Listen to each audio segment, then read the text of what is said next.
सिंह साहब एजुकेशन में आप सभी लोगों का स्वागत है।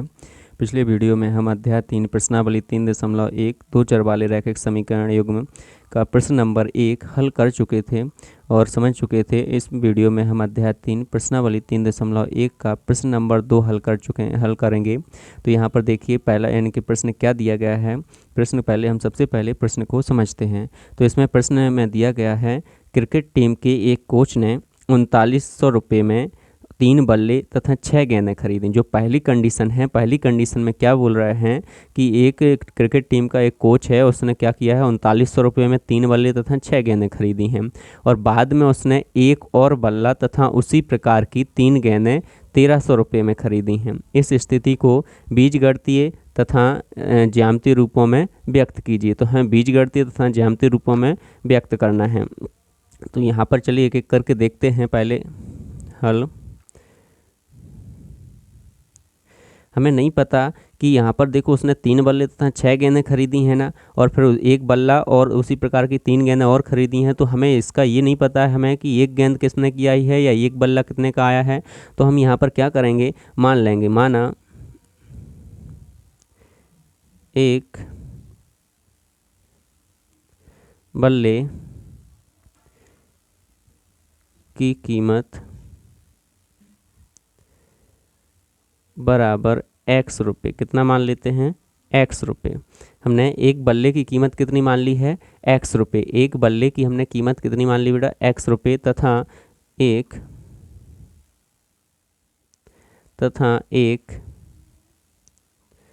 गेंद की कीमत बराबर y रुपये।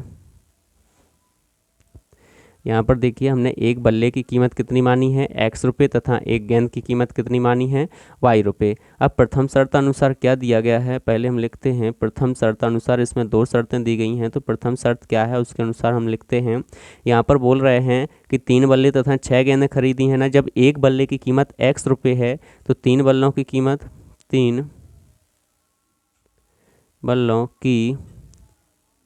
कीमत बराबर 3x रुपये हो जाएगी। यहाँ पर अगर मान लीजिए आपने 2 रुपये का एक पेन खरीदा है, तो यानी कि 3 पेन खरीदने के लिए कितने रुपए देने पड़ेंगे, 6 रुपये। तो यहाँ पर 3 का गुणा 2 में किया, इसीलिए यहाँ पर एक बल्ले की कीमत x रुपये है, तो 3 बल्लों की कीमत कितनी हो जाएगी, 3x, तथा 6 गेंदों की कीमत बराबर, एक गेंद की कीमत y रुपये है, तो 6 गेंदों की कीमत कितनी हो जाएगी, 6y रुपये। कितनी हो जाएगी, 6y रुपये। अब यहाँ पर यानी कि हमारे लिए जो बोल रहा है कि 3 गेंदें कितने की खरीदी हैं, 3x, और 6 गेंदों की कीमत कितनी हो गई, 6y, और टोटल मिलाकर उसने कितना रुपया दिया है यहाँ पर 3900 रुपये। कितना रुपया दिया है, 3900 रुपये दिए हैं। अब यहाँ से अगर हमने यहाँ पर 3 इनकी क्या ले लेंगे, कॉमन ले लेंगे, तो यहाँ पर 3, यहाँ पर क्या बचेगा x, और यहाँ पर 3 दूनी 6, तो 2y बचेगा। बराबर में यहाँ पर कितना आ जाएगा, 3900 रुपये। अब यहाँ पर देखिए जो ये कहाँ पर है, गुणा में है इस कोष्टक के, तो गुणा में है, तो यहाँ पर x प्लस के 2y बराबर, यहाँ पर हम क्या कर सकते हैं 3900, और ये यहाँ पर गुणा में है, बराबर के साइड आए कहाँ पहुँच जाएगा, बटे में। 3 से इसको काट दो, 3 एकम 3, 3 त्रिका 9, 0 के 0। x प्लस के 2y बराबर कितना आ गया, 1300। इसको हम समीकरण नंबर दे देते हैं 1। इसको क्या दे दिया हमने, समीकरण नंबर 1। अब दूसरा यानी कि समीकरण क्या है, द्वितीय शर्तानुसार क्या है, द्वितीय शर्तानुसार देखो, द्वितीय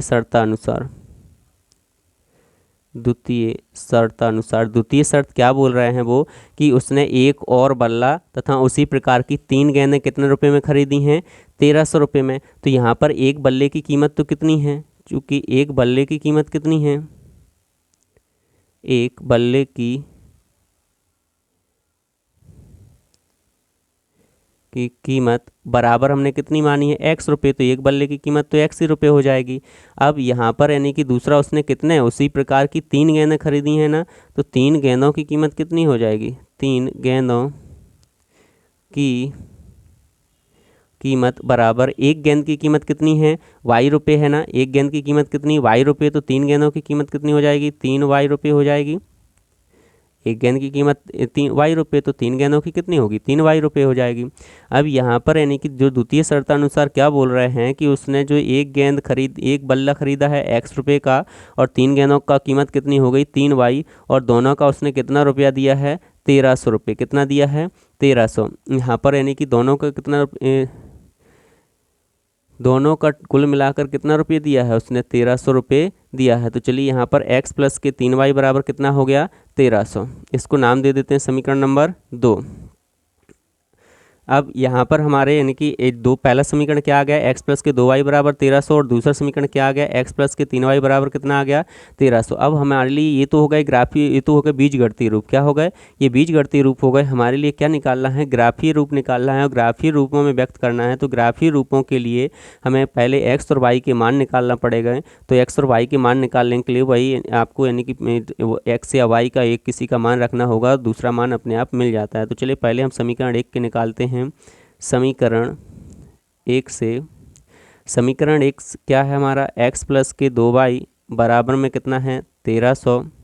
तो यहाँ पर 2y को बराबर के साथ ले जाओ तो x बराबर कितना हो जाएगा 1300 माइनस का कितना हो जाएगा 2y। इसको नाम दे दो समीकरण 3। अब समीकरण तीन में यहाँ पर देखिए बड़ी वैल्यू है तो आपको मान भी ऐसा रखना है ताकि आपका ग्राफ जो है वो क्या हो जाए छोटा हो। ग्राफ यानी कि ज़्यादा बड़ा नहीं, क्योंकि हम यहाँ पर 1 2 रखेंगे तब तो ग्राफ बहुत लंबा हो जाएगा। तो यहाँ पर आप अपनी इच्छा अनुसार यानी कि रख सकते हैं, लेकिन ऐसा मान की ताकि यानी कि वैल्यू ज़्यादा बड़ी ना हो। तो यहाँ पर हम क्यों इस साइड बराबर के इस साइड में कौन सी संख्या है y है, तो यहाँ पर y बराबर हम पहले रखते हैं y बराबर 500 रखने पर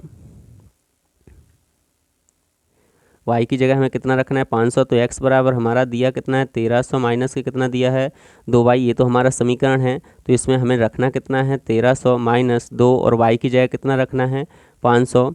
तो यहाँ पर हमने y की जगह कितना रख दिया है 500। तो x बराबर कितना हो जाएगा 1300 माइनस 2y, मतलब यानी कि यहाँ पर 5 दूनी 10 कितना हो जाएगा 1000। तो x बराबर 1300 में से 1000 जाएगा कितना बचेगा 300। तो पहला मान हमारा कितना आ गया है 300। चलिए पहला मान 300 आ गया है। दूसरा मान देखते हैं, दूसरे मान निकालते हैं। समीकरण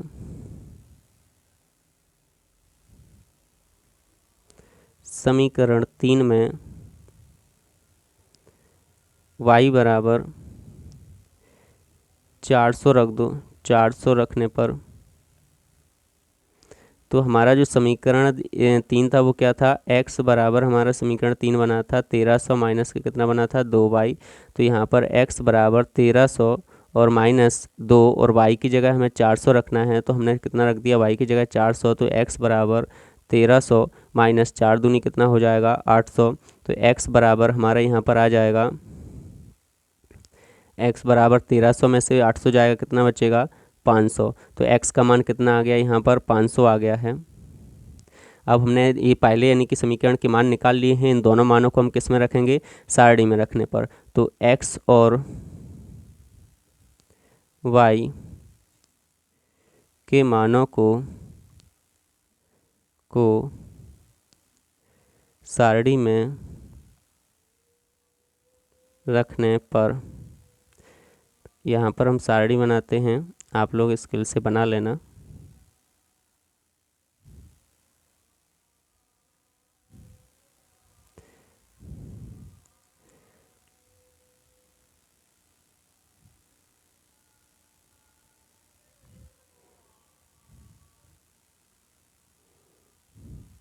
ये x ये y और ये हो जाएगा x और y। यहाँ पर हमने जब यहाँ पर देखिए सबसे पहला हमने मान क्या रखा था y बराबर 500 रखा था। तो यहाँ पर y बराबर हमने 500 रखा, तो x बराबर कितना मिला था हमारे लिए 300। x बराबर कितना मिला था 300। अब हमने दूसरा मान यानी कि क्या रखा है y बराबर कितना रखा है 400 रखा है। तो x बराबर कितना मिलेगा हमारे लिए, x बराबर हमारे लिए मिलेगा x बराबर कितना मिला 500। x बराबर हमारे लिए कितना मिला है 500। जब हमने यहाँ पर यानी कि समीकरण जो ये y बराबर कितना रखा था 400 रखा था। तो 400 रखने पर हमारे लिए कितना मिला 500। चलिए यहाँ पर ये पहली समीकरण बन गया। इसका बिंदु बनाने के लिए पहला मान कितना है x 300 और दूसरा मान कितना y का 500। यहाँ पर यानी कि पहला मान कितना है 500 और दूसरा मान y का कितना है 400। तो हमने ये बिंदु बना लिए हैं, ये बिंदु आ गए हमारे x और y के। अब हम देखते हैं समीकरण नंबर कौन सा 2। तो समीकरण 2 क्या था हमारा, x प्लस के 3y बराबर कितना था 1300। x प्लस के 3y बराबर कितना था 1300। तो यहाँ पर देखते हैं समीकरण 2 से x प्लस के 3y बराबर कितना था 1300 था। तो यहाँ पर x और इस 3y को बराबर के उस साइड ले जाएंगे तो किसका हो जाएगा, ये माइनस का 3y हो जाएगा। किसका हो जाएगा, माइनस का 3y। अब इसको समीकरण नंबर दे देते हैं 4। अब समीकरण 4 में y बराबर कितना रख दो, 400 रख दो। 400 रखने पर तो यहाँ पर देखिए x बराबर कितना है 1300 माइनस 3y, ये आपका समीकरण कौन सा है 4 है। अब इसमें हमें y बराबर कितना रखना है, y बराबर हमें 3 गुणे तो y की जगह कितना रखना है 400 रखना है। तो यहाँ पर 400 रख दिया तो x बराबर 1300 माइनस 4 × 12, तो यहाँ पर कितना हो गया 1200। तो x बराबर कितना हो जाएगा, x बराबर 1300 में से 1200 जाएगा तो कितना बचेगा 100। तो x बराबर हमने कितना रख दिया यहाँ पर 100। अब दूसरा मान है समीकरण 4 में y बराबर कितना रखने पर 300 रखने पर। तो हम यहाँ पर यानी कि हमारा जो समीकरण 4 था वो था x बराबर 1300 माइनस कितना था 3y। अब x बराबर 1300 माइनस 3 और y की जगह हमें कितना रखना है 300। तो x बराबर 1300 माइनस 3 त्रिका कितना हो जाएगा 900। तो x बराबर 1300 में से 900 जाएगा, कितना बचेगा, यहाँ पर 1300 में से 900 जाएगा तो 400 बचेगा। देखिए अब आपका x बराबर कितना आ गया 400 आ गया। जब आपने x बराबर कितना रखा 300 तो यहाँ पर कितना आ गया 400। अब हमारे पास में इसके मान जो समीकरण यानी कि 2 था उससे भी हमने मान निकाल लिए हैं। अब x और y के मानों को किस में रखने पर, सारणी में रखने पर। तो x और y के मानों को सारणी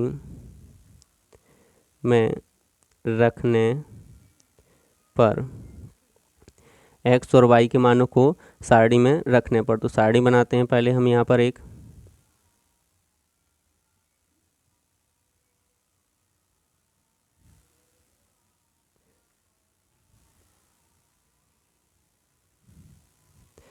ये पहला मान x का, दूसरा मान किसका होता है y का, और यहाँ पर हम क्या बनाते हैं बिंदु हो जाता है x और y। चलिए यहाँ पर हमने जो पहला मान रखा है, देखिए पहला मान y बराबर कितना रखा है 400। तो y की जगह हमने कितना रखा है 400। तो हम यहाँ पर y की जगह कितना रख देंगे 400। तो हमें x का मान कितना मिला था 100। तो हमें x का मान कितना मिला था 100। अब दूसरा यानी कि हमारा मान क्या था, दूसरा मान हमने कितना रखा था y बराबर कितना रखा था 300। तो हमने y बराबर 300 रख दिया। तो x बराबर कितना मिला है 400। तो हमने ये 400 रख दिया। अभी यहाँ पर क्या बन जाएगा बिंदु 100 और 400 बन जाएगा, और दूसरा बिंदु क्या बनेगा 400 और 300 बन जाएगा। अब हम क्या करेंगे ग्राफी रूप के लिए, यहाँ पर दोनों हमने सारणी बना ली हैं। तो ग्राफी रूप के लिए हमें ग्राफ बनाना पड़ेगा। ग्राफ हमें बनाना पड़ेगा। तो इसके लिए देखिए पहली सारणी क्या है, ये पहली सारणी ये है, और दूसरी सारणी आपकी यानी कि दूसरी सारणी कौन सी है, ये है। इन दोनों के लिए हम क्या कर रहे हैं ग्राफ बना रहे हैं। तो ग्राफ खींचने पर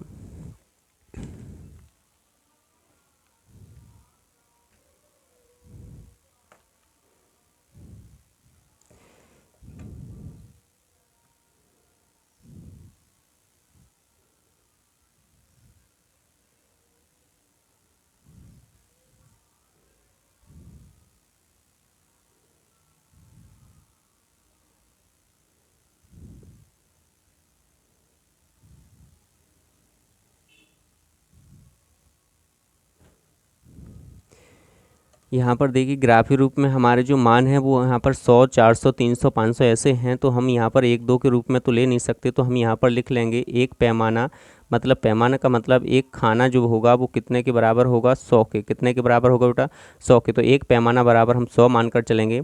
तो यहाँ पर हमने जैसे यहाँ पर यानी कि जो नंबर यानी कि दर्शाते हैं, संख्या दर्शाती हैं 1, 2, 3, 4, 5, 6, 7, 8 ये जो संख्याएं दर्शाते हैं यहाँ पर हम क्या लेंगे 100, 200, 300, 400, 500, 600, 700 ऐसी संख्याएं ले लेंगे।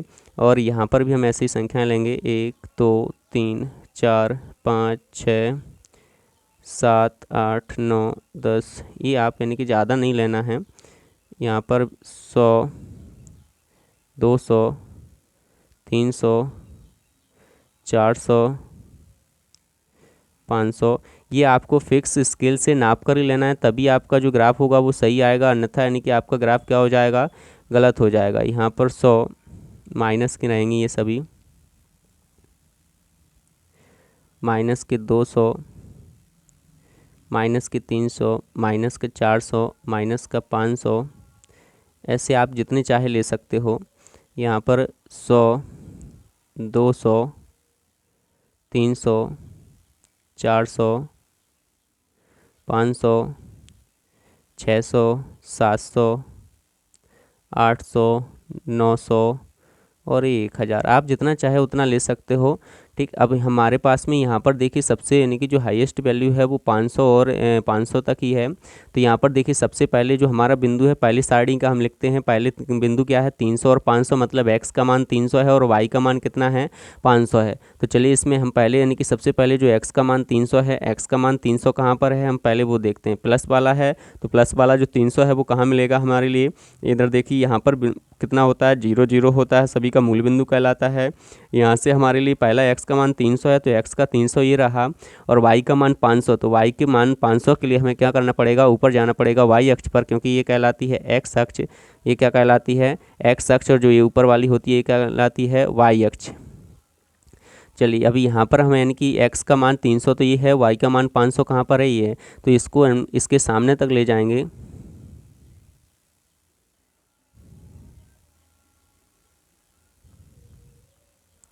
ये 300 और ये 500 इन दोनों को एक जगह मिला दो, तो जहाँ पर भी ये जो मिलेंगी ये क्या कहलाएगा, उन दोनों का यानी कि बिंदु, ये दोनों बिंदु हो जाएंगे। यहाँ पर ये बिंदु जो है ये कौन सा हो जाएगा 300 और 500। अब जो दूसरा बिंदु है इधर देखिए, दूसरा बिंदु हमारा क्या है, दूसरा बिंदु है 500 और 400। दूसरा बिंदु क्या है 500 और 400। तो हमारा पहला यानी कि 500 है तो पहला 500, यहाँ पर x का मान पहला x का मान 500 कहाँ मिलेगा, यहीं पर मिलेगा। और दूसरा मान है 400 तो 400 y का मान ये रहा। चलिए इसके बराबर में हम क्या खींच देते हैं, इन दोनों को बिंदुओं को मिलाते हैं। आपको रेड पेन का उपयोग नहीं करना है, हमने पहले ही बताया है, मैं सिर्फ आपको ये स्पष्ट देखे थोड़ा इसके लिए हमने यूज किया है। यहाँ पर ये, तो यहाँ पर ये बिंदु ये यहाँ पर मिल रहा है ना, यहाँ पर कौन सा बिंदु हो जाएगा 500 और 400। अब इधर देखिए इससे होकर हम एक यानी कि रेखा गुजारेंगे, तो इससे होकर ये रेखा देखिए यहाँ पर ये रेखा जा रही है।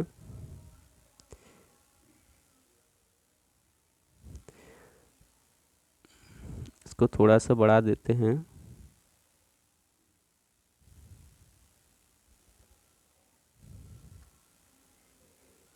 ये वाला यानी कि किस रेखा का है, यहाँ पर पहले उसको लिख देते हैं। यहाँ पर पहला यानी कि जो आपका समीकरण था x प्लस के 2y बराबर 1300। अब दूसरे यानी कि दूसरा सारणी देखते हैं, तो दूसरी सारणी देखिए पहला हमारा जो बिंदु है वो है 100 और 400, और जो दूसरा बिंदु है वो है 400 और 300। तो पहले 100 और 400 के लिए यानी कि प्रदर्शित करते हैं, तो 100 और 400, 100 x का मान है तो 100 x का मान ये है, और y का मान कितना है 400, तो y का मान 400 ये रहा।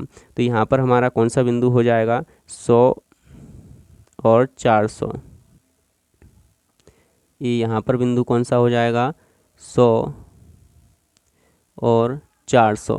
ये 100 और 400 ये पहला बिंदु हो गया। दूसरा बिंदु देखिए क्या था, दूसरा बिंदु था हमारा 400 और 300। दूसरा बिंदु क्या था 400 और 300, तो 400 ये रहा, और 300 ऊपर का y का मान x का मान 400 है तो 400 ये रहा, और y का मान 300 ये रहा आपका। तो इन दोनों को मिलाने के लिए यहाँ पर देखिए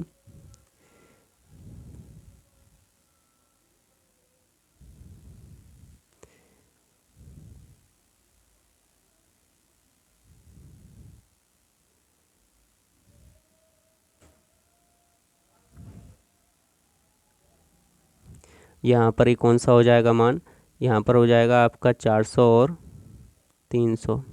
ये बिंदु कौन सा हो गया, 400 और 300। अब इधर देखिए इनसे होकर हम एक यानी कि क्या खींचेंगे, एक रेखा खींचेंगे यहाँ पर।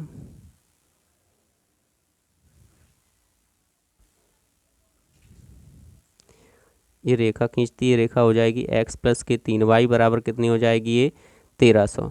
x प्लस के 3y बराबर कितनी हो जाएगी, ये 1300। चलिए तो हमने यानी कि यहाँ पर दोनों समीकरणों की क्या खींच दी है, दोनों समीकरणों की रेखा खींच दी है। यहाँ से आपको यानी कि दोनों समीकरण देखिए यहाँ पर यानी कि दोनों समीकरणों की रेखाएं ग्राफीय रूप में प्रदर्शित कर दिया है। तो ऐसे आपको यानी कि प्रदर्शित करना है। आप अगर ये वीडियो आपको पसंद आया हो तो लाइक कीजिएगा, शेयर कीजिएगा। उम्मीद करता हूँ कि पसंद तो आया होगा, क्योंकि मैंने बहुत बारीकी से समझाया है, एक एक पॉइंट को समझाया है। और लाइक कीजिएगा, सब्सक्राइब कीजिएगा, कमेंट करके बताइएगा कि आपको हमारे जो वीडियो हैं वो कैसे लगते हैं, और इसमें क्या क्या और चेंजेस और आपके यानी कि क्या क्या यानी कि और आवश्यकताएं हैं उनको भी बताइएगा कमेंट करके, और अपने दोस्तों के साथ शेयर कीजिएगा। धन्यवाद।